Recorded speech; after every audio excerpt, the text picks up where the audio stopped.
Hola mis amigos y bienvenidos a El Poder de la Enseñanza.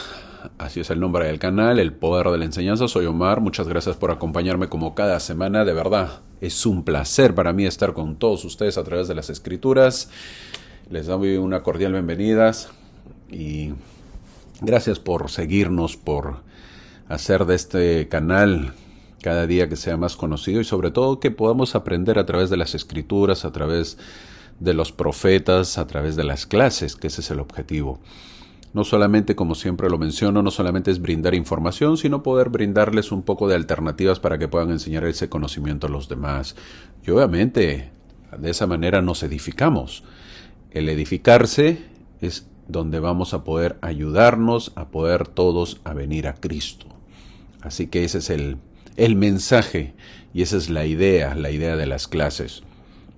Gracias por seguirnos de diversos lugares. Bienvenidos a una semana más de la clase del Nuevo Testamento. Esta semana estamos en el 31 de julio al 6 de agosto. Estamos terminando el mes y empezando el nuevo mes de agosto. Obviamente, si lo vemos en el término de los meses del año, ya estamos en caída, ¿verdad? Ya estamos en descenso para terminar el año. Estamos leyendo, como siempre se los menciono, el manual Ven, Sígueme, hecho por la Iglesia de Jesucristo de los Santos de los Últimos Días. Y nos toca lo que es la parte final de Hechos. Hechos capítulo 22 al capítulo 28. Con eso terminamos el libro de Hechos y pasaremos obviamente a otro próximo libro, la próxima clase. Saludo a todos los que nos siguen, agradezco muchísimo a los que se suscriben en las clases y nos siguen. Es un grato para mí, es un gusto muy grande el poder compartir el Evangelio y edificarnos todos. Gracias, de verdad, muchas gracias por seguirnos de diferentes lugares, Guatemala, de Estados Unidos, que nos siguen, muchas personas del habla hispana. Eso es importante y muy bueno. La idea es edificarnos y poder aprender. Estoy muy feliz de ello, que puedan disfrutar y obviamente que puedan poner sus mensajes, sus sentimientos de lo que ustedes sienten obviamente al poder ver las clases. Vamos a seguir avanzando. El título de la clase del día de hoy es Ministro y Testigo. Ese título lo pone la iglesia, lo pone el manual, basado en el versículo Hechos capítulo 26, versículo 16. En el versículo 16 dice, pero levántate y ponte sobre tus pies, porque para esto he aparecido a ti, para ponerte por ministro y testigo de las cosas que has visto, y de aquellas en que me apareceré a ti. Fin del versículo. Esto lo dice Pablo narrando cómo fue su conversión y cómo Jesús le dijo, levántate, porque te voy a poner por ministro y testigo, un gran llamamiento que recibió Pablo, ministro y testigo. Es decir, un gran predicador, un trabajo que cumplió muy bien, diría perfectamente, ¿verdad?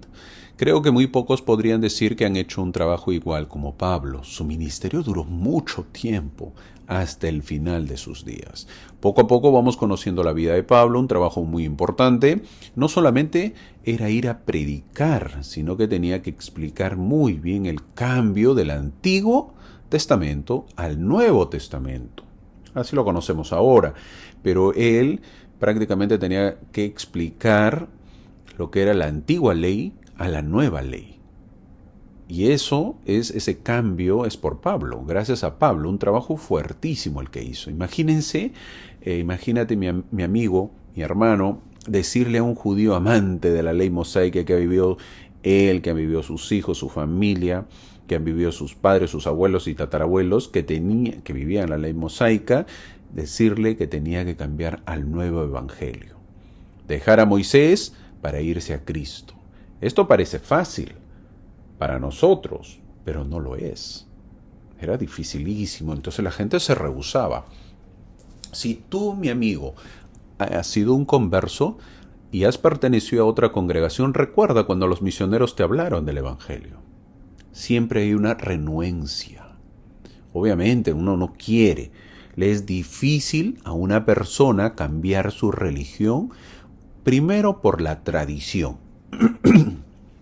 Yo soy de tal religión, no puedo cambiar. ¿Por qué? Porque le estoy fallando a mis padres, le estoy fallando a mi familia, le estoy fallando a mis abuelos.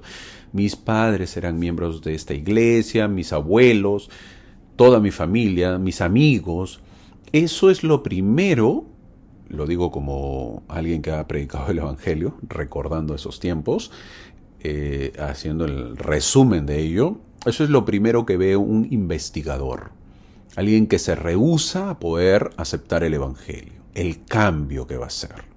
Dejar y pensar y decirle, estuve equivocado en esto. Ya no más debo seguir en esta religión, en esta congregación y me cambiaré a la otra. Eso es un cambio y eso toma mucho y cuesta mucho. Es por eso que es más fácil donde toda una familia se une, porque todos están unidos. Pero cuando es uno solo, una sola, es muy complicado. Tiene que luchar contra todos, ¿verdad? Contra el papá, contra la mamá, contra los hermanos, contra los amigos, contra los vecinos.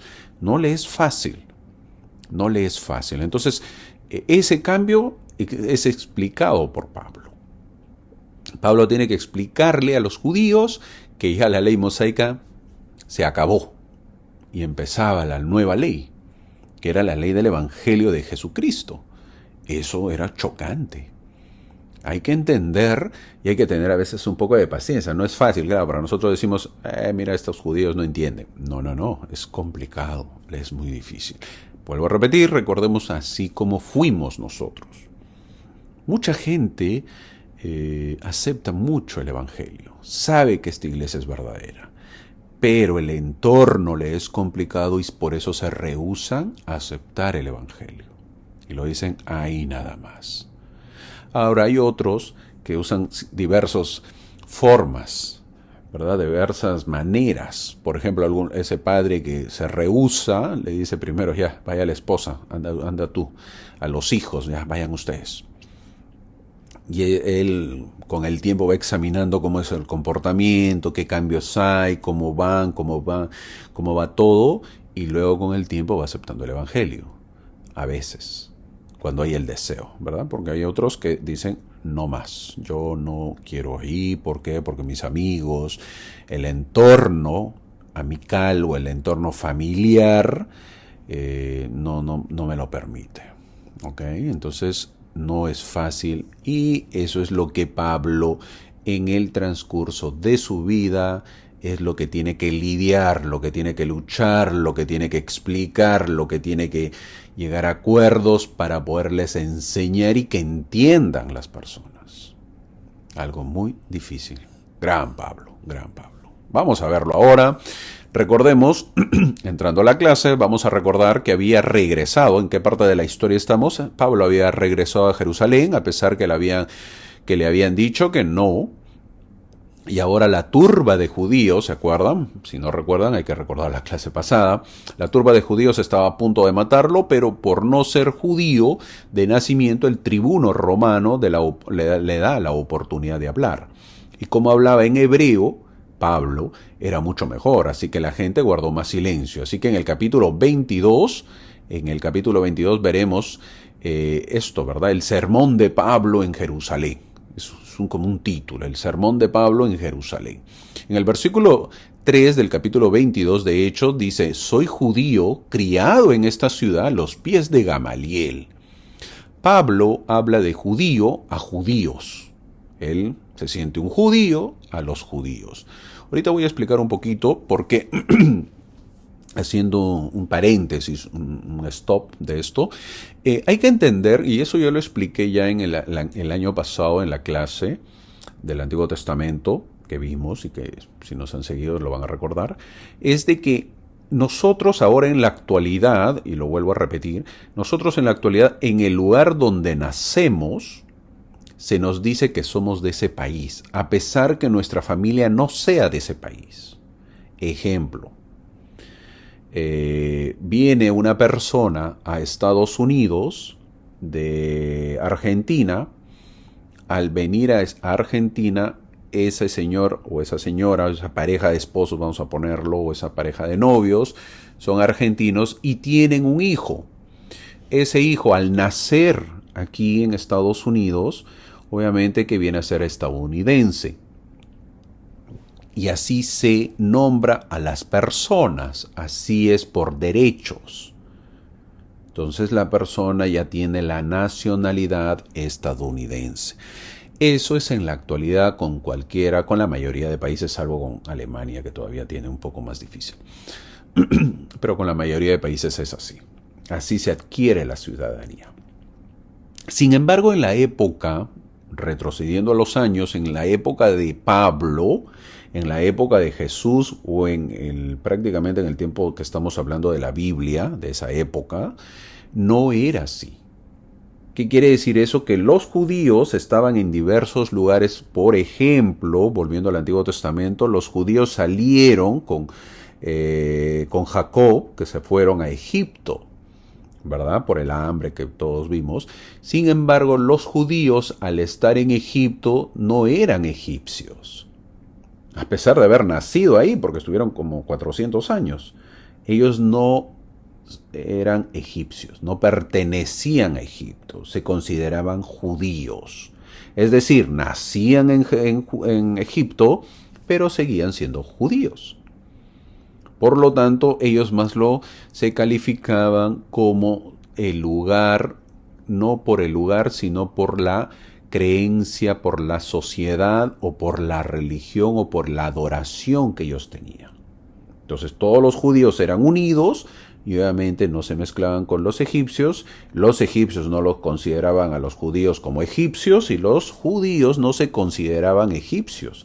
Tanto así que al salir ellos dicen, bueno, eso no es nuestro país, ¿verdad? En esta época hubiéramos dicho, hey, pero si tú eres egipcio, ¿no? Pero no, ellos no. Entonces ahora, ¿por qué cuento esto? Porque lo mismo sucede con Pablo. Pablo ha nacido en otro lugar, sin embargo, es de familia hebrea, familia judía, y de niño él vuelve o regresa o lo traen a Jerusalén y él obviamente crece a los pies de Gamaliel, que ahorita lo vamos a ver, quién es Gamaliel, y él obviamente que él se considera un judío, pero también era un gentil por haber nacido en otro lugar. Pablo sí aplica eso, pero aplica también a los judíos. Yo soy judío, les dice. Entonces aquí Pablo habla de judío, como era judío, a los judíos. Él fue cuidadoso al jugar el suelo común entre ellos. Con esto Pablo comienza contándole su historia de él ante Jesucristo y de su cambio. Entre los romanos, Pablo podía jactarse de su ciudadanía romana, pero entre los judíos podía establecer su estatura social como discípulo de Gamaliel. O sea, no era cualquiera. Por los dos lados, Pablo tenía mucha autoridad. Ser discípulo de Gamaliel era pues un rango muy alto. Este último, Gamaliel, fue sin duda una de las más grandes figuras rabínicas de su tiempo. Gamaliel también era miembro del Sanedrín, que decidió finalmente golpear a Pedro y a Juan en lugar de matarlos. Eso lo vimos en el capítulo 5 de Hechos. Ahora, los judíos deben haber quedado impresionados por la asociación de Pablo con Gamaliel. Imagínense. El más grande, Gamaliel no era cualquiera, el más grande maestro de esa época, figuras rabínicas, había un montón, Gamaliel, y Pablo fue su discípulo. Entonces, cuando él hablaba, pues, hey, he sido discípulo de Gamaliel, ya como lo tenían respeto. Pero no quedaron lo suficientemente impresionados como para escuchar su mensaje. ¿Es verdad? Ah, ok, sí, pero no nos convences, Pablo. En otras palabras, eso fue el resumen de los judíos. Pablo no deja dudas sobre su formación ortodoxa, circuncidado. Pablo fue circuncidado al 8º día. Él dice del linaje de Israel. Pablo fue de la tribu de Benjamín. Esto lo dice en Filipenses 3:5. Si lo quieres verificar, puedes hacerlo. Ahí dice, circuncidado al 8º día del linaje de Israel, de la tribu de Benjamín, hebreo de hebreos, en cuanto a la ley, fariseo. Imagínense, eso es su resumen, su hoja de vida. Lo circuncidaron, Pablo fue circuncidado, pertenecía a la tribu de Benjamín, por lo tanto quiere decir que sus padres eran judíos, era del linaje de Israel, hebreo de hebreos, ¿por qué? Porque tenía los dos padres, y en cuanto a la ley, pues era un fariseo. ¿Okay? ¿Por qué? Porque había sido instruido a los pies de Gamaliel. Ahora, luego les cuenta su conversión a partir del versículo 16, del versículo 6 al 16, les cuenta la conversión de Saulo. Al contar la historia, de su conversión, nos ponemos a pensar, ¿no sería grandioso si el Señor visitara a todos los enemigos de la iglesia y les ordenara arrepentirse, por ejemplo, así como lo hizo con Pablo? ¿Qué opina? ¿Por qué no Dios visita pues a todos los enemigos de la iglesia o a los que hacen que la iglesia no avance y les ordena que se arrepientan? Porque eso es lo que hizo con Pablo. ¿No lo podría hacer de nuevo? ¿Por qué no nos ponemos a pensar en ello? Muchos de los rebeldes han requerido una señal del Señor. Argumentan que no creerán a menos que se les aparezca un ángel para decirles qué hacer. Sin embargo, los perseguidores han sido reprendidos por un ángel en solo 2 casos. Por ejemplo, en el caso de Alma en el libro de Mormón, recuerda. Y en el Nuevo Testamento, pues en el caso de Saulo de Tarso. O sea, hay 2 casos nada más donde un ángel los reprende a estas personas. No hay más. En el libro de Mormón y en el Nuevo Testamento. Las similitudes entre Alma y Saulo son sorprendentes. Pero también hay diferencias. Alma y sus hermanos deberían haberlo sabido mejor porque ellos estaban en un estado de rebelión contra los padres. La iglesia y Dios. Eso fueron pues Alma y sus hermanos, ¿no? Estaban en rebelión con los papás, con la iglesia y con Dios. Ahora, Pablo, por otro lado, Pablo pensó que estaba haciendo la obra del Señor. Es interesante, Pablo pensaba que estaba haciendo bien. Siempre un fanático, prácticamente era un fanático, estaba tratando de purgar, es decir, limpiar el judaísmo de la nueva amenaza presentada por los seguidores de Jesús. Sin embargo, en ambos casos, la visita provoca un gran cambio en el corazón de los perseguidores. De una manera milagrosa, ¿qué nos dice esto acerca de tales intervenciones divinas? ¿Qué podemos sacar de esto? Que el Señor no envía un ángel para reprender a cada alma rebelde porque muchos de ellos todavía no se arrepentirían, aunque vieran un ángel. Ver un ángel no garantiza que te vas a arrepentir. No es así. No olvidemos que el testimonio del Espíritu Santo es más poderoso que la visitación de un ángel. Lo repito de nuevo, el testimonio del Espíritu Santo es más poderoso que la visitación de un ángel. El elder Hugh Nibley está en esto, lo dijo en una conferencia, y eso lo encontramos en las enseñanzas del libro de Mormón, ahí está. Él dijo lo siguiente, él recitó o mencionó lo que dijo Brigham Young, que dijo, ora para que nunca veas un ángel. Eso lo dijo el presidente Brigham Young. Mira lo que dijo, prestemos atención, dijo, ora para que nunca veas un ángel. Pero ¿cómo puede ser posible? ¿Cómo puede ser posible que digan eso? Vamos a orar para nunca ver un ángel? El elder dijo que Brigham Young estaba hablando históricamente. Casi todos los que vieron un ángel abandonaron la iglesia. Regresaron, pero tenían estos problemas terribles. Les dio egos inflados, dice, etc. Pensaron que eran alguien especial. Lo eran, pero no podían soportarlo. Sería muy peligroso si estuviéramos expuestos al otro mundo en algún grado. Solo las personas que son muy humildes pueden hacer eso. No nosotros. No podemos hacer eso. No somos tan humildes. Fin del comentario. Qué curioso, ¿verdad?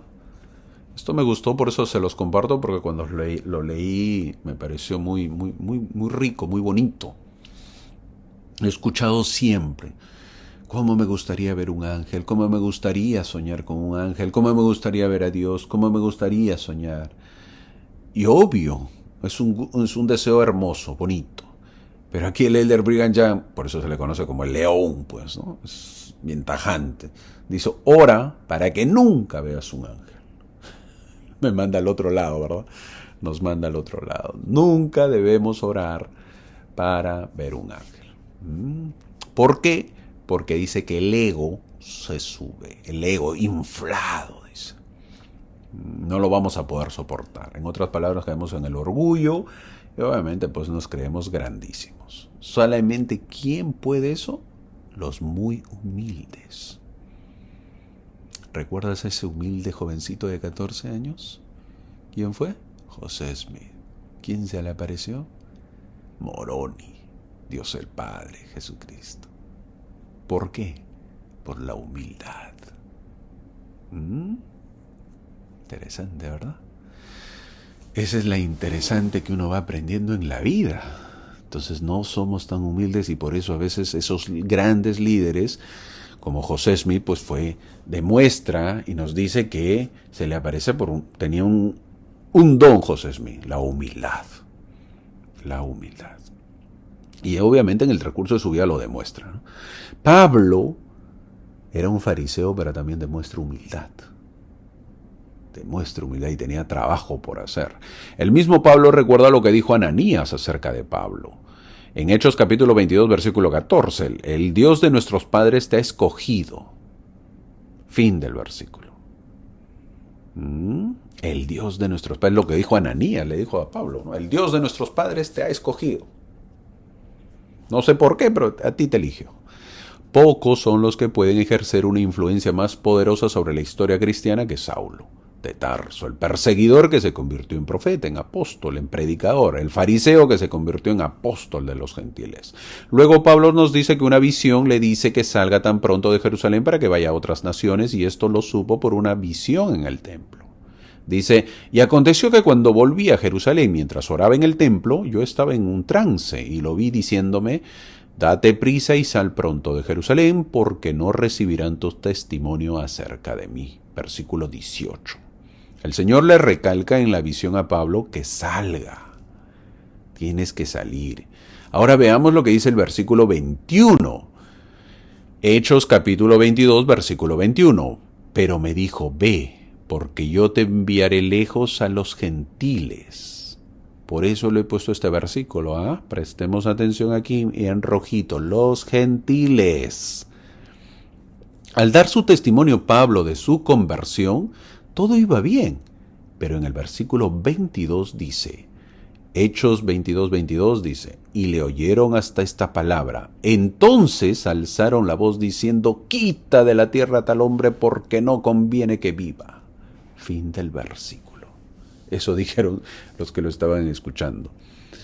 El gentío, los judíos que había tratado de matar a Pablo y habían estado escuchando intensamente todo su sermón, reaccionaron furiosos cuando dijo una palabra. ¿Qué palabra? ¿Por qué se enojaron? Esa palabra fue gentiles, así como lo ves en la diapositiva marcado de rojo. Eso desesperó, exacerbó, enojó, le dio urticaria, picazón, alergia a todo el gentío, porque Pablo le dijo que en la visión él le dijeron que vaya y apúrate porque yo te enviaré lejos a los gentiles. Estos manifestantes judíos se escandalizaron al saber que el plan de salvación de Dios puede ser dado libremente a todos los gentiles creyentes. La manifestación escuchó cuidadosamente hasta este punto. En sus mentes no les importaba a ellos esta plática de la conversión de Pablo, ni acerca de Jesús. Ellos no querían aceptar la idea de que Dios podía salvar a los judíos como a los gentiles, por igual y de la misma manera. Estos judíos de aquellos días no tenían ningún problema en que los gentiles se convirtieran en judíos. Pero ellos, los judíos, estaban increíblemente ofendidos al pensar que los gentiles se volvían cristianos de la misma manera que los judíos se volvían cristianos. Porque eso implicaba que los judíos y los gentiles eran iguales, teniendo que venir a Dios en los mismos términos. Y eso no lo iban a aceptar. ¿Cómo iba a ser posible que un judío sea igual que un gentil? Eso no se iba a permitir. El versículo 24 nos dice que mandó el tribuno que le metiesen en la fortaleza. ¿Por qué? Porque el pueblo se exacerbó, lo querían matar a Pablo. Desde este momento hasta el final del libro de Hechos, Pablo estará en custodia romana. El tribuno no sabía de lo que se trataba o qué problema había ocurrido, porque era problema de judíos, pero sí lo tenía clara que con azotes se solucionaba. Esto se soluciona a golpe. Así que manda que lo azoten a Pablo. Al estar a punto de ser azotado, Pablo saca su carta bajo la manga y le dice al centurión: hey, tranquilo, a mí no me vas a venir a azotar. Bueno, así le dice, ¿verdad? Versículo 25, Hechos capítulo 22, versículo 25 dice: ¿os es lícito azotar a un romano sin haber sido condenado? Fin del versículo. En ese momento Pablo sacó su carta bajo la manga. ¿Y cuál era su carta bajo la manga? Decir: hey, yo no soy judío del todo corazón, de nacimiento, yo también soy romano. Pablo tenía sus manos atadas a un poste con tiras de piel y su espalda estaba totalmente expuesta. Él estaba listo para una brutal golpiza, una que no pararía hasta que no confesara de los crímenes de los cuales él era sospechoso. En ese momento Pablo anunció de su ciudadanía romana. Cuando esto se supo, la reacción fue inmediata, pues era una seria violación. Eso era una violación a los derechos romanos. Era malísimo, pues, atar a un ciudadano romano sin haberlo procesado antes. Y ellos ya habían violado los derechos de Pablo al haberlo atado con cadenas. O sea, estaban en falta. El versículo 27 nos dice que el tribuno le pregunta a Pablo: dime, ¿eres un romano? Fin del versículo. La penalidad de mentir sobre ser ciudadano romano era gravísima y la gente lo sabía, y eso indicaba la muerte. Pero si era verdad. Si era verdad, la ciudadanía romana verbal era aceptada cara a cara. Es como decir, cuando uno es de una raza o país, las penalidades acerca de falsificar documentos y falsas proclamaciones de ciudadanías eran excesivamente rígidas. Hablaban de muerte por ciertos hechos si eso ocurría. O sea, no era que cualquiera podía decir yo soy romano. Al parecer, los rasgos de Pablo no eran muy romanos, que digamos. ¿Por qué? Porque era de padres hebreos. Al saber esto, el capitán dice en Hechos capítulo 22, versículo 28, con una gran suma, yo le dice a Pablo, con una gran suma de dinero, obviamente, obtuve esta libertad. Y Pablo dijo: pero, a diferencia tuya, yo lo soy de nacimiento. Fin del versículo. Los padres de Pablo o abuelos se les fue recompensados con la ciudadanía por algún bien, debe ser, que a ellos se habían hecho. No se dice en las Escrituras. No tenemos ningún medio conocido de cómo fue adquirida la ciudadanía de los papás de Pablo o de los abuelos de él, pero la analogía sugiere que fue por servicios valiosos que ellos rindieron a Roma. Quienes han sacado la ciudadanía en algún país lo aprecian aún más que algunos que la tienen por nacimiento. Pablo era un individuo extremadamente raro prácticamente. No era común encontrar a tan educado, inteligente, devoto judío que también era ciudadano romano. Esto era como, ¿qué? ¿Cómo puede ser posible? Sabiendo lo que él ahora sabía sobre Pablo, el comandante estaba muy preocupado, pues, por su propia causa, ¿verdad? ¿Cómo lo voy a pegar a este romano? Luego que se enteren me mandan a matar. Lo que queda es presentarle ante el Sanedrín. El Sanedrín era el Congreso o Parlamento de los judíos, y se le daría la oportunidad a Pablo de hablar ante el grupo del cual él un día fue miembro. Pablo lógicamente pensaba que esta era pues una grande oportunidad de su vida para predicarles a aquellos que él amaba tanto y que también los conocía muy bien. Todas las peripecias que pasa Pablo, todo lo que tenía que pasar. Ahora veremos la defensa de Pablo ante el Sanedrín, pues, ¿no? Porque le dan la oportunidad ante el Sanedrín para que lo juzguen. En Hechos capítulo 23, pasamos al siguiente capítulo, el capítulo 23. Obviamente que el capítulo 23 es un paralelo entre el trato de Pablo y Cristo.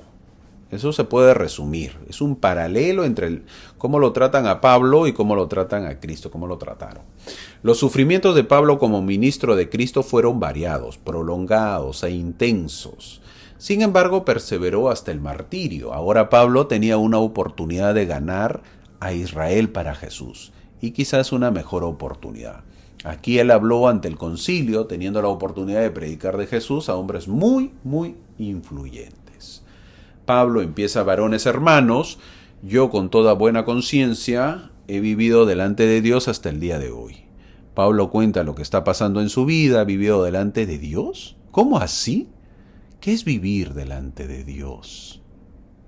Quiere decir que su vida diaria fue correcta ante Dios, fue aceptada por Dios, obviamente después de su conversión.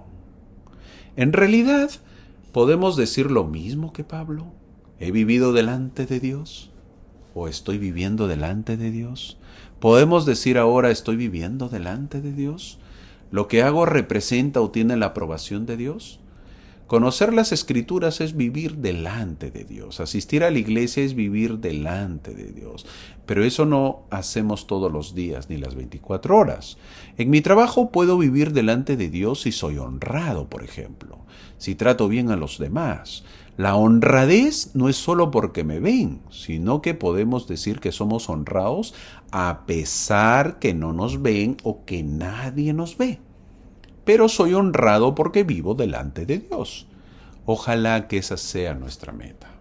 Ojalá que podamos llevar una vida que siempre podamos estar delante de Dios. Esto no gustó a los líderes judíos que pensaban que nadie puede vivir delante de Dios, porque somos pecadores, y menos Pablo. En Hechos capítulo 23, versículo 2 dice, mandó a Ananías a los que estaban junto a él que le dieran en la boca. Golpe a Pablo. Él pensó que alguien acusado de crímenes tan serios no debería decir que tiene una conciencia limpia y que ha vivido delante de Dios. Eso no lo creían, pues y menos de Pablo, ¿no? Pablo, no puede ser que hayas vivido tú delante de Dios. Eso es lo que decían. Ananías, con vergonzosa ilegalidad, mandó a los oficiales de la corte que lo abofetearan en la boca. Pablo se encendió con ese repentino sentimiento de ira, que debe ser controlado, pero que difícilmente puede faltar en un carácter verdaderamente noble. No importa cuál era el motivo, y le dice, esta orden era ilegal, por lo que la ley judía decía, el que golpea a un israelita en la mejilla es como si golpeara la gloria de Dios. Y el que golpea a un hombre, golpea al Santo de Israel. Pero Pablo le dijo, Dios te golpeará a ti, pared blanqueada. ¡Wow! Terrible fue lo que le dijo Pablo. El hombre que mandó que un hombre indefenso fuera golpeado era en sí una pared blanqueada. Era como si la corrupción estuviera cubierta por una fina capa de pureza. Los hombres que conformaban el concilio debían supuestamente ser ejemplos de la ley de Moisés. La orden de golpear a Pablo era, de hecho, lo contrario al espíritu y letra de la ley. Dice que únicamente un hombre encontrado culpable puede ser golpeado. Y a Pablo aún no se le encontraba nada de culpa. En el versículo 3 dice, Pablo le dice a Ananías, Dios te golpeará a ti. Las palabras de Pablo eran más proféticas de lo que él se imaginó. Los últimos días de Ananías, a pesar de sus tretas y sobornos, fueron vividos como un animal perseguido y terminó en manos de su propia gente. Eso fue el final. Ahora, ¿qué hacer? ¿Qué tendría que hacer Pablo? ¿Se rendiría o qué debería hacer? Hacemos una pausa, mi hermano, para ponernos a pensar, ¿qué harías tú? ¿Te das por vencido? Puedes decir, mira, te voy a dar las opciones que uno puede decir. Bueno, Jesús, hice todo lo que pude, pero esta gente es muy dura. No, es durísima. Esta gente no lo salva a nadie. A ti te mataron y a mí también lo van a hacer. A estos no los salva nadie. Me llamaste para ser tu predicador, pero con esta gente no se puede. Mi hermano, los llamamientos no son fáciles. Hay que trabajar. ¿Para qué usar la inteligencia también?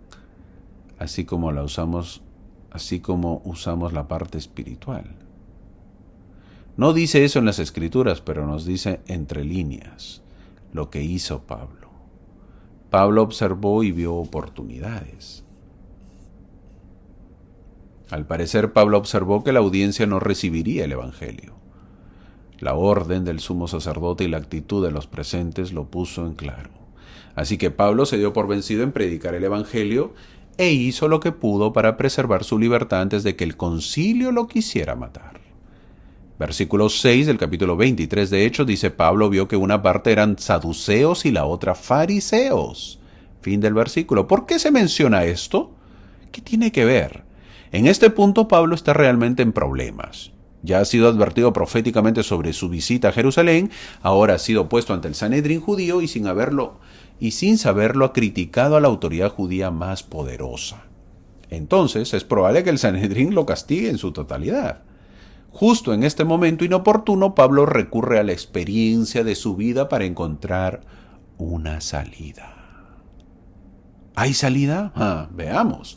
La idea de Pablo era el dividir el Sanedrín en sus propias líneas de pensamiento entre sus partidos, tomando un bando, o sea, es decir, los fariseos, que simpatizara con él, en lugar de tenerlos unidos contra él. Pablo era fariseo y los fariseos lo podían ayudar porque los conocía. Pablo desvía brillantemente la atención de sí mismo con el tema de la resurrección. ¿Cuál era el problema de los fariseos y saduceos? La resurrección. Esto ya lo hemos visto. Los fariseos creían en la resurrección y los saduceos no creían en la resurrección. La sabiduría de Pablo había vuelto a los lobos hambrientos unos contra otros. Vemos el problema de la maldad, porque los saduceos y fariseos no se llevaban bien. Siempre paraban discutiendo, pero para poder condenar a Jesús se unieron y les dio resultado. Supuestamente ahora hacen lo mismo contra Pablo, pero Pablo menciona el tema del conflicto, resurrección. Y obviamente que empieza la discusión y Pablo recalca, versículo 6, yo soy fariseo, hijo de fariseo. Fin del versículo. Conociendo a la audiencia, Pablo mencionó su herencia como fariseo y declaró: acerca de la esperanza y de la resurrección de los muertos se me juzga, dijo Pablo. Él sabía que este asunto era de gran controversia entre los dos partidos. Por supuesto, esta era una esencia verdadera. El centro del evangelio de Pablo era la resurrección de Jesús. Él iba a ser juzgado sobre el asunto de la resurrección de los muertos. ¿Qué sucedió?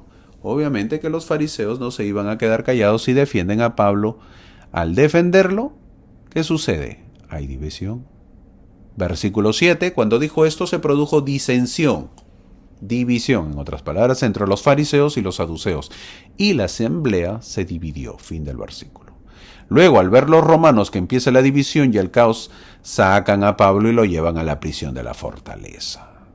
Pobre tribuno que tenía que poner orden. Primero discuten por qué Pablo habla de gentiles, y ahora la gente discute por mencionar resurrección. Así eran los judíos. ¿Cómo se llama eso? Fanatismo. ¿Qué es el fanatismo? Cuando ya pierdes objetividad. Caes en un gran problema que es el fanatismo. Pablo tuvo la oportunidad de predicar a una gran multitud de judíos que atendían el templo y terminó en fracaso. Luego tuvo la oportunidad de predicar al influyente concilio judío y también terminó en golpes. Esta debió ser una noche difícil para Pablo. Su corazón deseaba la salvación para sus compatriotas judíos y dos grandes oportunidades que resultaron en nada. Terrible. Prácticamente resultó en nada. Ahora, no fue fácil. Al llegar la noche, dice el versículo 11, que el Señor se le presenta y le dice: ten ánimo, Pablo, ya testificaste de mí en Jerusalén y lo hiciste muy bien, pero así deseo que también lo hagas en Roma. Habrá pasado saliva en ese momento Pablo, ¿verdad? Jesús sabía dónde estaba Pablo. Él no perdió de vista a Pablo porque estuviera en la cárcel. Es mejor el estar en la cárcel con el Señor que estar en el cielo sin Él. No lo olvides, te lo repito. Es mejor el estar en la cárcel con el Señor que estar en el cielo sin el Señor. Y Jesús le dice, versículo 11 del capítulo 23, ten ánimo, Pablo. Cuando Pablo estaba en la cárcel, después de haber dado su testimonio ante un poderoso grupo político en Jerusalén, Jesús se puso de pie y le aconsejó que tuviera buen ánimo. ¿Por qué? ¿No había sido golpeado Pablo en la boca por orden de Ananías? ¿No estaba 40 judíos tramando su muerte que ya veremos? ¿No estaba próximo su juicio por sedición? La alegría era posible porque Pablo había hecho bien su ministerio en Jerusalén y ahora estaba listo para Roma, donde también testificaría con gran poder y autoridad persuasiva. Tener ánimo cuando casi me matan, tener ánimo cuando me han dado una paliza, tener ánimo cuando han planeado matarme. Sí, Pablo, a tener ánimo, porque no te pasará nada, no vas a morir todavía, te falta hacer algunas cosas. Ahora nos queda claro, por lo tanto, que estar de buen ánimo, incluso cuando las circunstancias actuales parecen desesperadas. A algunos de nosotros nos puede parecer muy difícil aferrarnos a realidades tranquilizadoras y renovadoras cuando las tribulaciones y las dificultades nos acosan por todos lados. Jesús sabe lo que uno pasa y Él aún te dice, ten ánimo, mi amigo, ten ánimo, mi hijo, ten ánimo, mi hermano. ¿Por qué? No porque todo está marchando bien, sino porque Dios aún está en su trono y Él aún mantiene su promesa. Y sabemos que a los que aman a Dios, todas las cosas les ayudan a bien. Esa esperanza, la que muchos la perdemos, debemos de tenerla. El Señor le dice, versículo 11, como diste testimonio de mí en Jerusalén, así debes dar testimonio también en Roma. Fin del versículo. Jesús le recuerda a Pablo lo que ha hecho en Jerusalén y le dice a Pablo que aún hay más trabajo en Roma. Pablo se pudo haber desanimado por la falta de buenos resultados del sermón en Jerusalén, pero los resultados no eran su responsabilidad. Su responsabilidad era la de traer la palabra de Dios y testificar de Jesús. Los resultados eran la responsabilidad de Dios. Mientras Pablo tiene su visión, por el otro bando se organizaban para atacar a Pablo. No solamente atacarlo, sino matarlo.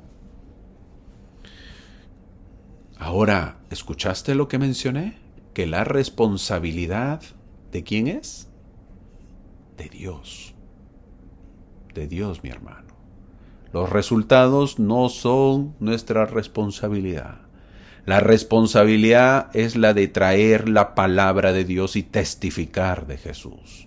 Los resultados, mi hermano, son la responsabilidad de Dios. Cuando tú sales a visitar preparado, cuando tú sales a visitar con un mensaje que has pensado, que has meditado, que lo has estudiado, cuando tú sales a visitar planificado o planificadamente bien, el resultado es responsabilidad de Dios, mi hermano. No es tu responsabilidad. Tu responsabilidad será predicarle con amor el evangelio a ese hermano, a esa hermana que está saliendo a visitar. No te ofusques, no te sientas mal de por qué esa persona no da resultado. Eso depende de Dios. Y eso tenemos que saberlo. A veces en la iglesia estamos preocupados por los resultados, como si de nosotros dependieran los resultados. Eso es responsabilidad de Dios. Ojalá que lo entendamos. 40 hombres hacen juramento para acorralar y matar a Pablo. En Hechos capítulo 23, versículos del 12 al 24, 40 hombres se comprometieron bajo maldición diciendo que no comerían ni beberían hasta que hubieran matado a Pablo. ¡Wow! Imagínate, ¿eh? ¡Qué terrible! En este pacto malvado, 40 hombres sobreestimaron su propio poder. Estos 40 hombres no pudieron cumplir su juramento de matar a Pablo. El Señor, con la ayuda del joven sobrino de Pablo, pudo desafiar a esta turba decidida. Desafortunadamente, no sabemos qué pasó con los lamentables huelguistas de hambre, ¿verdad? ¿Cuántos días duraron antes de romper su juramento de abstinencia? Aunque nunca escuchamos el final de su patética historia, la imaginamos como una historia llena de debilidad, orgullo, ira, de resentimiento, la suerte común de los siervos de Satanás, pues, ¿no? Imagínense, planificar para matar a un predicador. Los asesinos querían que los principales sacerdotes y ancianos mintieran al tribuno romano pretendiendo querer encontrarse con Pablo. Ellos tenían celo, pero aún estaban dispuestos a mentir y pecar para cumplir sus supuestas metas piadosas. Mas el hijo de la hermana de Pablo, oyendo hablar de la celada, dice el versículo, no fue accidente que esto pasara. Dios debía proteger a Pablo porque Jesús prometió que él iría a Roma a testificar de él. 470 soldados romanos bien entrenados escoltarían a Pablo fuera de Jerusalén. Era como si Dios quisiera exagerar su fidelidad hacia Pablo y mostrarle más allá de la duda de que la promesa de Jesús era cierta. No solo escapó Pablo de Jerusalén vivo, lo hizo cabalgando. De hecho, varias cabalgaduras estaban disponibles para Pablo. Pablo se va de Jerusalén y llega a Cesarea. Ahí veremos lo que sucede. En Hechos capítulo 24 dice que el liderazgo judío, es decir, Ananías era el sumo sacerdote y los ancianos, trajeron a un hombre llamado Tértulo. ¿Qué tal nombrecito, verdad? ¿Quién era Tértulo? Un abogado hábil para que presentara su caso. Y así dice el versículo 1. Ananías y los ancianos de los judíos que acusaron a Pablo trajeron ante Félix a un orador que también era un abogado hábil llamado Tértulo. Tértulo pronunció su discurso a Félix y luego Pablo siguió con su relato de los hechos.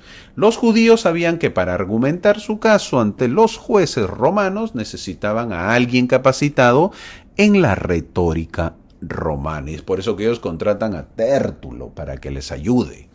Ahora, se sabe poco sobre este Tértulo. Parece haber sido un orador público profesional que discutía casos legales a cambio de una tarifa, obviamente. Conocía las convenciones y la forma de hablar en romano. Su nombre en latín indica que pudo haber hablado latín y probablemente era un ciudadano romano. En su discurso, Tértulo se alineó con los líderes de los judíos y afirmó ser un testigo presencial de los hechos, algo que era mentira, por supuesto, pues no, esto no era verdad. En el versículo del 2 al 4 de Hechos capítulo 24 dice el uso de la adulación por parte de Tértulo, ahí vemos eso. Hago un pare, yo para decir que los fanáticos, obviamente para los fanáticos del Libro de Mormón, los métodos de Tertullus son viejos y cansados, ¿eh? Eso no es novedad, como tantos engañadores del Libro de Mormón. Tértulo es descrito en Jacob, por ejemplo, 7:4 del Libro de Mormón, que dice, y era un hombre instruido, pues tenía un conocimiento perfecto de la lengua del pueblo, por tanto podía emplear mucha lisonja y mucha elocuencia, según el poder del diablo. Porque quizás nos hemos estado olvidando del Libro de Mormón, ¿verdad? Creemos. Así que para que no olvidemos, lo menciono. Ahora bien, estos abogados eran sabios en todas las artes y astucias del pueblo, y esto fue para capacitarlos para que pudieran ser hábiles en su profesión. Ahora, Tértulo abrió el juicio con un ingenioso discurso contra Pablo y presentó 3 cargos contra el apóstol. El primero fue traición, porque Pablo había sido encontrado rebelde entre los judíos a lo largo del tiempo, y el segundo era herejía, porque Pablo había sido cabecilla de la secta de los nazarenos. La idea era poder menospreciar tanto a Jesús como a sus seguidores, por eso los nazarenos lo dicen. Y el tercero era sacrilegio. ¿Qué es un sacrilegio? Se alegaba que intentó profanar el templo. Todas esas acusaciones las habló, obviamente, su abogado, su nuevo abogado. Pedro había trabajado tan extensamente en el área que todos los que habitaban en Asia oyeron la palabra del Señor Jesús, tanto judíos como griegos. Enojados por su cristianización del judaísmo, buscaron cualquier oportunidad para meter a Pablo en problemas. Ver griegos en el templo fue suficiente para que acusaran falsamente a Pablo de profanar el templo. Pero Pablo no había llevado a los griegos al templo, y ellos no tenían prueba de lo contrario. Volvamos un momento a otra historia parecida hace unos años atrás. Los juicios de José Smith. Aunque los asesinos a sueldo de los últimos días hicieron todo lo posible para condenar a José Smith por crímenes que no cometió, no pudieron probar las cosas de las que lo acusaron. Los enemigos de José Smith pervirtieron los procesos legales. Algo breve, ¿no? Para saber esto y cómo se parece a la actualidad. Esto no cambia. Ahora, los enemigos de José Smith, usándolos como herramientas de persecución religiosa en su contra, que cambiaron los procesos legales, tal como se había usado contra muchos de los apóstoles de Cristo y otros mártires del pasado. Aunque a menudo obtuvo absoluciones rápidas, José Smith, numerosas demandas vejatorias y malvadas consumieron su tiempo y sus bienes, lo que lo llevó a varios encarcelamientos y su última instancia su martirio. Comenzando poco después de que comenzara su ministerio y continuando a lo largo de la vida, José Smith estuvo sujeto a aproximadamente 30 acciones penales y al menos esa cantidad de juicios civiles relacionados con el cobro de deudas o fallas financieras de empresa. ¿Te imaginas cuántos juicios tenía José Smith? Y no solamente eso, tenía juicios o, obviamente, mal juicio lo que tenía. Eso era muy mal juicio.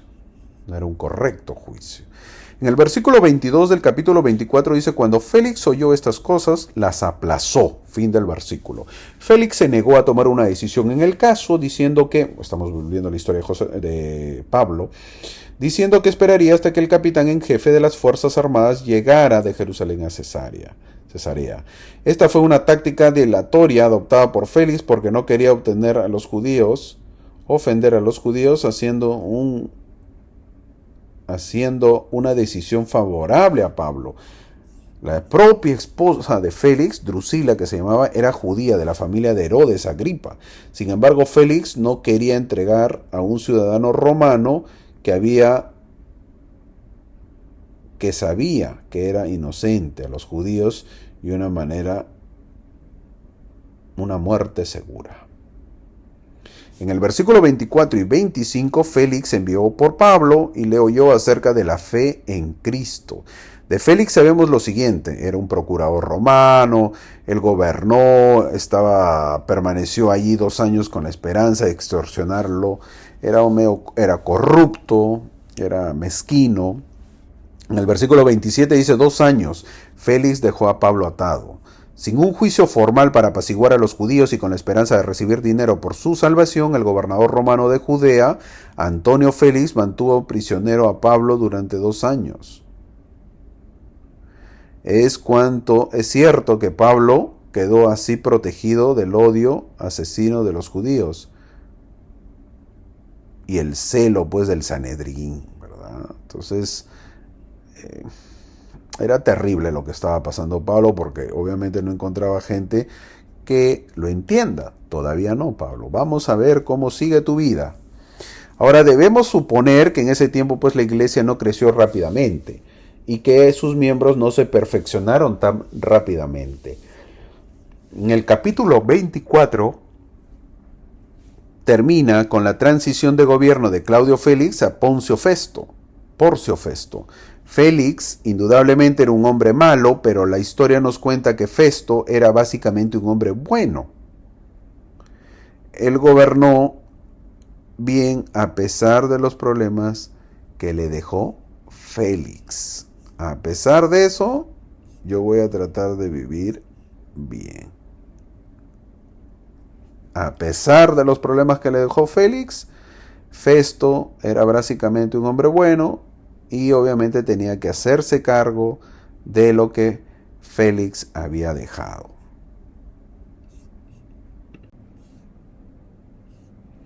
En Hechos capítulo 25 veremos a Pablo frente a Festo, el que le siguió a Félix. Los líderes religiosos sabían que Pablo sería absuelto en cualquier justo juicio, un juicio justo, por lo tanto realmente no querían que Pablo fuera a juicio otra vez. Ellos querían emboscarlo, matarlo antes de que se llevara a cabo un juicio. Estos eran hombres religiosos, líderes religiosos. Sus acciones muestran el peligro de la religión que no está en contacto verdadero con Dios. Si la religión no te dice que eso está mal, o que tu religión te dice que matar no es malo, esa religión no es la correcta. Si tu religión te ayuda a mejorar a pesar que te cuesta hacerlo, es la religión correcta. Podemos ver la corrupción que había en la religión de los grandes líderes religiosos. ¡Qué terrible! En el versículo 7 del capítulo 25 de Hechos dice: los judíos hacían muchas y graves quejas contra Pablo, los cuales no podían probar. Suponemos que estos judíos son miembros o servidores de Sanedrín, la máxima autoridad judía. Por lo tanto, ellos eran los expertos de su tiempo con respecto a la ley de Moisés. Sabían mejor que nadie las innumerables reglas y prescripciones de la tradición rabínica. Esta gente era que mientras tenían cuidado con los mandamientos pequeños, se habían olvidado de los más grandes. Los hipócritas no caminarían por un campo en sábado por temor a plantar una semilla, pues sin darse cuenta. Pero no tuvieron ningún problema en planear la muerte de Pablo por una emboscada. ¿Habían olvidado el sexto mandamiento? ¿No matarás?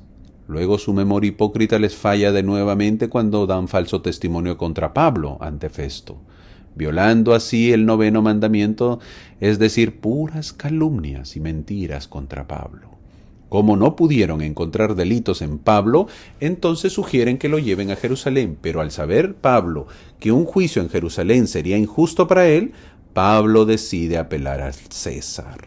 Versículo 11 dice: apelo al César. Según el derecho romano, cada ciudadano acusado de un delito tenía el derecho y el privilegio de ser escuchado ante la sede imperial. Así que Pablo apela. Pero, ¿por qué Pablo tenía que pasar todo esto? ¿Por qué todo este encarcelamiento? ¿Por qué estos repetidos juicios simulados ante un gobernante tras otro? Todo fue en vano en lo que respecta a la liberación del inocente Pablo. ¿Por qué mejor el Señor no envió un ángel para liberar a su apóstol, como lo hizo cuando Herodes encarceló a Pedro? En Hechos capítulo 12, ¿verdad?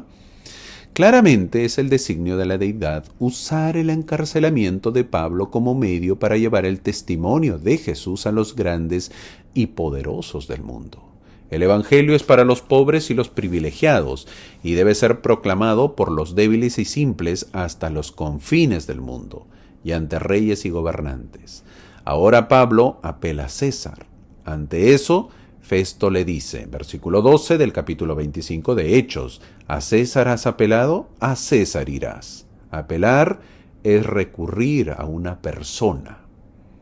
Entonces, ¿quieres ir allá? Pues vas a ir al César. La firme decisión de Pablo de invocar su derecho como ciudadano romano probablemente fue desagradable para Festo. Pero después de consultar con el consejo, compuesto de asesores legales administrativos, Festo decidió que la apelación de Pablo era válida. Se volvió hacia el apóstol y le dijo: pues has apelado al César irás. La historia que estamos viendo y leyendo también menciona que visitan el rey Agripa por ese lugar. En el versículo 13 menciona que fue visitado al rey Agripa, pero es lo mismo y no hay ayuda o solución al problema. Agripa le dijo a Festo: yo también quisiera oír a ese hombre, y él le dijo: mañana le oirás. Lucas relata lo de Festo para dar a entender claramente que Festo entendía que Pablo era inocente, es decir, es un odio a Pablo lo que le tienen los líderes judíos. No hay delitos, es odio. En el capítulo 26 veremos a Pablo ante el rey Agripa. Pablo estaba ante un hombre cuyo bisabuelo trató de matar a Jesús siendo aún un recién nacido. Sí, Agripa, su abuelo de Agripa, mandó a decapitar a Juan el Bautista. De ese Agripa estamos hablando. Pablo empieza diciendo en el versículo 4 que su vida la conocen todos los judíos, y él cómo vivía incluso. Porque en el versículo 5 dice, viví fariseo. Pablo no solamente era un fiel judío, era conocido también como un hombre devoto entre los habitantes, viviendo de acuerdo a la más rigurosa secta de los fariseos. Así era Pablo. En el versículo 8 dice, ¿por qué os parece cosa increíble que Dios resucite a los muertos? Es una gran pregunta. No entendía Pablo. ¿Por qué les causaba dolor? ¿Por qué era increíble para la gente que Dios resucite a los muertos? Como ilustran los pasajes anteriores, la doctrina de la resurrección acerca de la cual los profetas han enseñado y testificado simplemente no es congruente con el saber y las filosofías del mundo. La resurrección, mi hermano, es algo con lo que el mundo no puede relacionarse empíricamente, para ser entendido por la fe y por el Espíritu Santo. En consecuencia, no es fácilmente aceptado o creído en el mundo. La magnífica declaración de Pablo sobre la resurrección se registra en 1 Corintios capítulo 15, que eso lo vamos a ver más adelante. Aparentemente fue escrita para convencer a los intelectuales de su época. Pablo dijo que su conocimiento de la resurrección, porque él no lo vio, vino por revelación. El testimonio de las Escrituras y del Espíritu Santo es que la resurrección de Jesús y eventualmente de toda la humanidad es una verdad literal, histórica y real. Es increíble que Pablo sea juzgado porque no creían en la resurrección de los muertos. ¿Hasta dónde se llegó? Por eso lo condenaban a Pablo. ¿Estás loco, Pablo? En el versículo 24. Las muchas letras te vuelven loco, le dijeron. Fin del versículo. Pregunta. ¿Pablo se había vuelto loco de tanto aprender? ¿Tenía razón Festo que le dijo eso?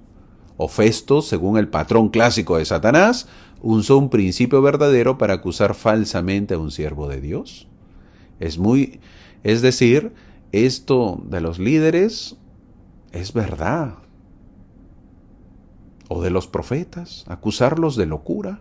La pregunta no es si son locos, la pregunta es para uno. Porque Pablo pudo y yo no puedo ver o sentir lo mismo. ¿Por qué Pablo sí pudo y yo no puedo? Como yo no puedo, entonces lo acuso a Pablo de que está loco. Al no poder, obviamente es más fácil, al no poder yo, es más fácil pues acusarlo de locura. Pablo testifica de lo ocurrido y dice algo que aplica para nosotros en la actualidad. Versículo 26, pues no se ha hecho esto en algún rincón. Fin del versículo. El mensaje de Pablo se caracterizaba por la verdad y la razón, porque estaba basado en hechos históricos como la crucifixión y la resurrección de Jesús. Hechos que no ocurrieron en un rincón, pero eran hechos que estaban descubiertos para ser examinados. Ahora, ¿qué vemos en la imagen? Al profeta José Smith y la organización de la iglesia. La iglesia empezó así. La iglesia de Jesucristo de los santos de los últimos días, así empezó y ahora ya estamos en casi todo el mundo. Pero hermano, nuestra iglesia sí se hizo entonces en un rincón, porque fue pequeñito. No, mi hermano. El hecho de que el mundo no lo pueda ver no quiere decir que fue hecho en un rincón. A Jesús lo crucificaron y la tierra tembló y se oscureció, pero a pesar de ello la gente no creyó. Él resucitó y subió a los cielos y tampoco creyeron. José Smith tuvo una visión y restauró el evangelio. Ahora se predica y testifica que Jesús resucitó. El mismo testimonio de Pablo y todo lo que ha pasado no ha ocurrido en un rincón. La iglesia avanza a través de la prédica del evangelio. Pablo, al testificar, seguro que vio a Agripa muy cerca de creer porque le dice, versículo 27, yo sé que crees. Fin del versículo. Con esto Pablo le trajo un reto de decisión directamente a Agripa. El rey sabía la verdad, pero le faltó el coraje para hacer lo que se requería. En este caso, el oyente, que es Agripa, tiene que tomar una decisión. Difícil decisión, ¿verdad? Bueno, mi hermano, te hago recordar que tú también tomaste esa decisión. ¿Recuerdas a tus misioneros cuando te invitaron a bautizarte? Tomaste tu decisión. Te comento que muchísimos han dicho que no y no se han bautizado. Un compañero hace mucho tiempo me contó en la misión. Cuando los misioneros me predicaron el Evangelio me encantó. Estaba fascinado y tomé las charlas y luego me invitaron a bautizarme y yo dije que todavía, que quería aprender. Los misioneros me dijeron que había un bautizo en 2 semanas. En la capilla a las 4 de la tarde, me dijeron. Yo seguí recibiendo las charlas y las recibí todas. Los misioneros al terminar me volvieron a invitar a bautizarme y les dije que no. Ellos me dijeron: hermano, nosotros sabemos que usted cree. La invitación está hecha y usted tiene que tomar la decisión. Eso fue un martes. El bautizo era el sábado y esos días fueron cruciales en mi vida. Hasta llegado el sábado que todavía no tomaba la decisión, y a las 3 de la tarde yo decidí y dije que tenía que bautizarme. En ese momento agarré mis cosas y me fui corriendo. Al correr, por cortar camino, me caí y me raspé y rompí mi pantalón. Otra vez me hice la pregunta, ¿sí o no? Y volví a correr a la capilla. Llegué cuando ya habían empezado el servicio bautismal. Qué vergüenza tuve porque llegué sucio, de tierra, porque me había caído, pero les dije que yo quería bautizarme. Me entrevistaron, me cambié y me bauticé. Mi hermano, son decisiones que hay que tomar. No olvidemos las palabras de Pablo cuando le dijo a Agripa: yo sé que crees. En el versículo 28 dice: entonces Agripa dijo a Pablo: por poco me persuades a ser cristiano. Fin del versículo. ¿Te imaginas ahora a Agripa en el mundo de los espíritus? Dime si no se lamentará no haber tomado esa decisión de creer. Se le invitó, pero no lo aceptó. ¿Qué decisiones todavía no has aceptado, mi buen amigo? Todavía estamos a tiempo. En Hechos capítulo 27, Pablo había solicitado apelar al César, y el César estaba en Roma, por lo que le esperaba un viaje largo y nada menos que iba a ir navegando. Pablo dice algo profético en el versículo 10. Varones, veo que la navegación va a ser con perjuicio y mucha pérdida, no solo del cargamento y de la nave, sino también de nuestras personas. Fin del versículo. Obviamente que no es escuchado, muchas veces cuesta obedecer al profeta y eso no es novedad. A veces confiamos mucho más en el brazo de la carne, pero los que han obedecido saben la gran paz y felicidad que es obedecer lo que dice el profeta. El desafío es escuchar fielmente, aun cuando parezca que el consejo solo retrasará nuestro viaje. Pablo añade contando a la tripulación sobre una visita angelical. La presencia angelical era alentadora. Pablo recordó que él pertenecía a Dios y que él servía a Dios. Dios nunca se olvida de aquellos que le pertenecen y le sirven. Eso no significa que todo es sencillo para aquellos que pertenecen y sirven a Dios. La calamidad por la que estaba pasando Pablo es prueba de eso. Pero sí significa que el ojo atento de Dios y su cuidado activo están presentes, incluso en ese tipo de calamidades. No olvidemos que Pablo no estaba de turismo, era un prisionero. En el versículo 23 dice: porque esta noche ha estado conmigo el ángel de Dios, de quien soy y a quien sirvo. Fin del versículo. El mensaje de confianza de Pablo para los preocupados marinos en una nave azotada por tormentas expresa la esencia de lo que significa poner nuestra fe en Dios y en su palabra. ¿Cuándo fue la última vez, mi amigo, que pusiste toda tu fe en Dios y en su palabra? Dios se lo dijo a Pablo a través de un ángel, y Pablo dijo: yo confío en Dios. Ojalá que podamos decir lo mismo. Yo confío en Dios, yo deposito mi confianza en Dios. Él no dijo: yo creo en Dios. Todos los demonios del infierno están de acuerdo con la existencia de Dios. Pablo declaró tener confianza absoluta en que Dios conocía su situación y en su promesa sobre esa situación. Creer en Dios no marca diferencia, mi hermano. Si crees en Dios, no hay nada de diferencia porque hasta los demonios creen. Donde marca la diferencia es cuando confiamos en Dios, en su ayuda. Al final la nave se destruye y todos tienen que nadar para salvarse, incluido Pablo. En el capítulo 28, para terminar, veremos que Pablo llega a Roma. Vimos que Pablo se salva, pero todavía no había llegado a Roma, sino a una isla cercana, por lo que en esta isla, al estar calentándose, una víbora pica a Pablo, pero no le pasa nada y luego él sana a muchas personas. El servicio humilde de Pablo trajo una víbora, y la víbora no solo mordió a Pablo, se amarró a su mano. Pablo no dejó que eso lo molestara. Él no gritó, ¿por qué Dios? Ya no puedo aguantar más de esto. ¿O qué no ves que te estoy sirviendo?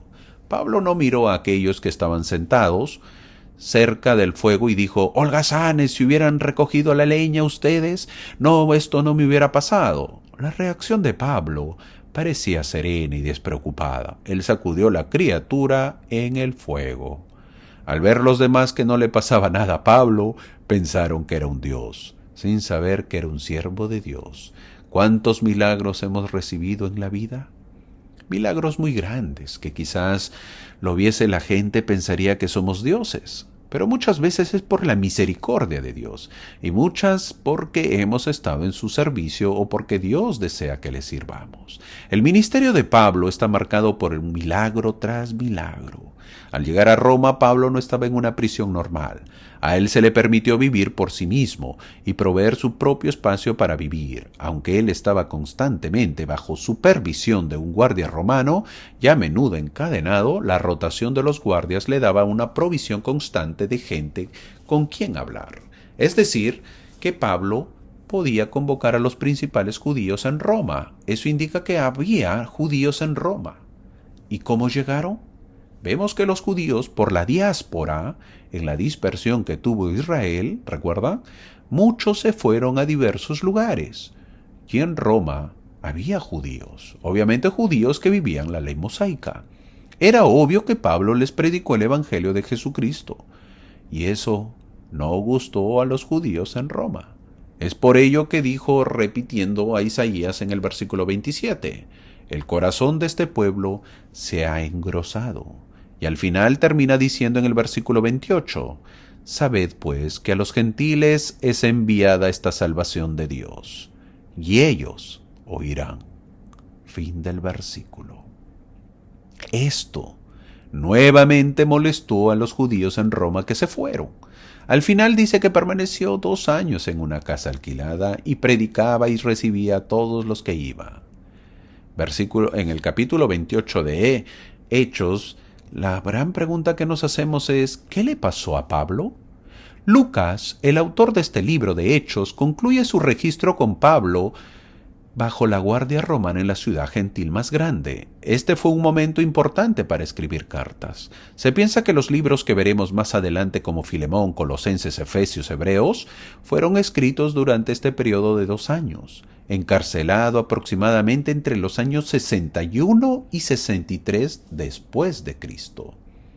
Pablo fue liberado y luego escribió las epístolas a Tito y Timoteo. Entonces su ministerio no termina en Hechos. Lo que realmente queremos saber es qué le sucedió a Pablo en los momentos finales de su vida. La tradición dice, te voy dando un adelanto, que fue decapitado en Roma por orden de Nerón. La llegada de Pablo a Roma lleva al lector al final del libro de los Hechos, pero no necesariamente al final de la vida del apóstol. ¿Y por qué no continúa Lucas con el relato? Si Pablo hubiera perdido su caso y su vida ante el emperador, un relato de su martirio habría sido el sello más apropiado para su testimonio y ministerio. No olvidemos que ni Félix, ni Festo, ni Agripa consideraron a Pablo culpable de un crimen, y mucho menos digno de la muerte. Sin embargo, la tradición es sustancialmente uniforme al afirmar que en algún momento de la última parte del reinado de Nerón, Pablo fue ejecutado en Roma. Detrás de él dejó los ricos tesoros de sus epístolas y el registro de su fiel amigo Lucas, quien escribe su vida. Así llegamos al final y hoy terminamos con la clase y la vamos a resumir en unas maravillosas palabras. En Hechos capítulo 26, versículo 28, por poco me persuades a ser cristiano. Estas palabras del gran rey Agripa nos queda para que nosotros podamos analizarlas y meditarlas. Por poco casi me persuades. Muchos leen las escrituras, escuchan discursos bonitos en las reuniones, en la conferencia general y dicen que estuvo bonito y leen mensajes y ven videos en YouTube y dicen casi siempre, casi me convencen. Mi hermano, déjate convencer. Colabora en tu espiritualidad. Se te está enseñando y estás rehuyendo a lo que sientes. ¿Qué más deseas, mi hermano? ¿Te has hecho esa pregunta? Colabora en tu espiritualidad, mi hermano. No solamente pidas, quiero una clase más espiritual. No, mi amigo. Nosotros también debemos venir espirituales. Si has podido sentir el Evangelio en tu vida, qué bueno, y sigue adelante. Si has tomado la decisión de cumplir los mandamientos, sigue a paso firme. Toma la decisión de seguir a Cristo. No digamos casi o por poco me persuades a cumplir la palabra de sabiduría. Casi me persuades a pagar diezmos. Casi me persuades a asistir los domingos a las reuniones de la iglesia. No, mi amigo. Ya es tiempo de tomar decisiones. En la diapositiva he puesto algo que siempre debemos decir en nuestras oraciones. Por ejemplo, Señor, si tú quieres, sáname. Creo, Señor, pero aumenta mi poca fe. No soy digno de que entres en mi casa. Dios mío, ten compasión de este pecador. Son súplicas humildes que, dichas con fe, derriten de compasión al divino corazón de Jesús. Cuando Pablo estuvo en el barco navegando, Pablo le creyó a Dios cuando ya no había nada más en qué creer. Él no podía creer en los marinos, el barco, las velas, el viento, el centurión, el ingenio humano, ni en nada más, solo en Dios. Esta no era una fe en que habría un buen clima. Él confió en Dios en medio de una tormenta cuando las circunstancias estaban en su peor momento. Pablo diría junto con Job, aunque él me matare, en él esperaré. La tormenta y el peligro eran reales, pero Dios era más real para Pablo que las terribles circunstancias. Pablo no se avergonzaba de decir que confiaba en Dios. La firme confianza de Pablo en Dios lo hizo un líder entre los hombres, incluso cuando era un prisionero de Roma. Para terminar, te voy a regalar algo que quizás no lo sepas en ningún lado, pero como eres un fiel seguidor de este canal, te lo regalo, mi amigo. El profeta José Smith describió a Pablo. Sí, lo describió, es porque obviamente lo vio. El profeta José Smith dijo lo siguiente: medía unos 5 pies, que viene a ser 1,5 metros de altura, cabello muy oscuro, tez morena, nariz romana abultada, cara aquilina, ojos negros pequeños, sumamente penetrantes, encogido de hombros, voz destemplada, salvo cuando la elevaba, y entonces casi parecía el rugido de un león. Era un buen orador, activo y diligente, siempre procurando hacer el bien a sus semejantes. ¿Quién lo dijo? José Smith. Apuesto que no lo sabías. ¿Eso dónde dice? Porque yo estoy seguro que quieres verificar. Enseñanzas del profeta José Smith, página 100, en el título Descripción de Pablo, por si acaso si lo quieres buscar. Fin del comentario. ¿Qué tal regalo, verdad? José Smith vio a Pablo. Y te hago una pregunta, que no te la voy a responder, pero te la dejo. ¿De dónde habrá aprendido a hablar José Smith? ¿Quién lo capacitó? Preguntas. Pablo fue un hombre que siempre amó a Dios. Primero lo hizo a su manera creyendo que estaba en lo correcto y luego cambió por la forma correcta y nos ha regalado maravillosas enseñanzas de cómo predicar siempre el Evangelio. Pablo enseñó que sin ver a Jesús en todas partes en el Antiguo Testamento no hay comprensión del Antiguo Testamento en absoluto.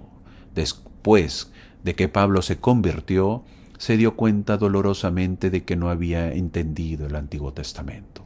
Como la mayoría de los judíos en ese momento, había estado mirando pequeñeces, leyes pequeñas. En lugar de usar las leyes y los rituales como un medio para encontrar a Jesús, había mirado más allá de Cristo y se habían concentrado en las leyes y los rituales mismos. Eso no era el objetivo.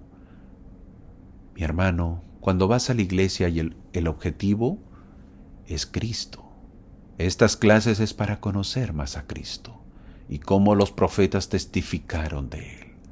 Si se aprende de todo excepto de Cristo, no se aprende nada. Si se aprende de nada más que de Cristo, se aprende de todo. No perdamos esa visión. Una vez más, mi hermano, déjate convencer por el Espíritu. Déjate convencer cuando tus líderes, cuando tus profetas, cuando los apóstoles hablan. Que tengas una hermosa semana. Sé que Cristo vive, mi amigo. Te invito a conocerlo cada vez más. Déjate convencer. Nos vemos la próxima semana. Muchas gracias.